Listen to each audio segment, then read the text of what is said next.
It was a bright spring morning at Buckingham Palace. The square outside was already bustling with tourists, cameras flashing, children laughing, guards posted in perfect formation. Among them stood Sergeant Matthew Blackwood, a decorated veteran and member of the Royal Guard for over 10 years. He had served in conflict zones, led missions, and returned home to wear the scarlet tunic with pride.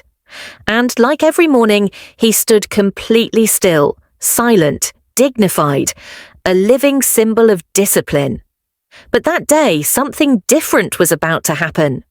On the far side of the courtyard, a wheelchair quietly rolled into view. Pushed by a young mother, it carried a boy no older than 14. His name was Ethan. Ethan had cerebral palsy, and ever since he could remember, he'd been obsessed with the Royal Guards. Not just the pageantry, but what they stood for: discipline, honour, courage.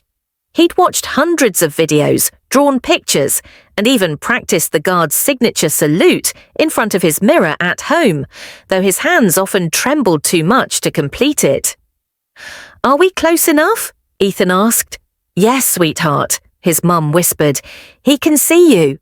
Sergeant Blackwood had already noticed the boy. Even through his unbroken 1,000-yard stare, his military-trained eyes caught every detail.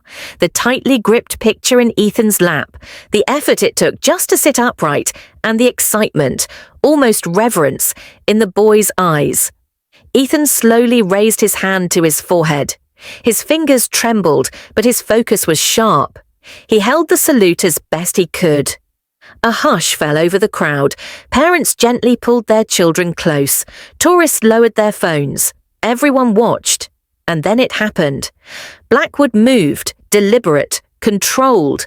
The sound of his boots shifting on the stone caught attention like a gunshot.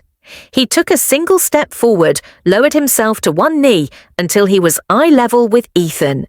Gasps, silence, awe. The unshakable, silent soldier had broken formation for the first time in his career. And in that moment, nothing else mattered. Not protocol, not ceremony, not tradition. Only respect. Blackwood raised his gloved hand and returned the salute. But not from a place of superiority, from a place of equal honour. Ethan's eyes widened. He trembled more now, but it wasn't from fear. It was disbelief. A Royal Guard, a real decorated soldier, was saluting him. "You've earned this," Blackwood said quietly, "more than most." The crowd erupted into soft applause. Some wept. Others simply stood, stunned by what they'd witnessed. "And Ethan?" He whispered back, "Thank you, soldier." Blackwood smiled, barely, but just enough for Ethan to notice.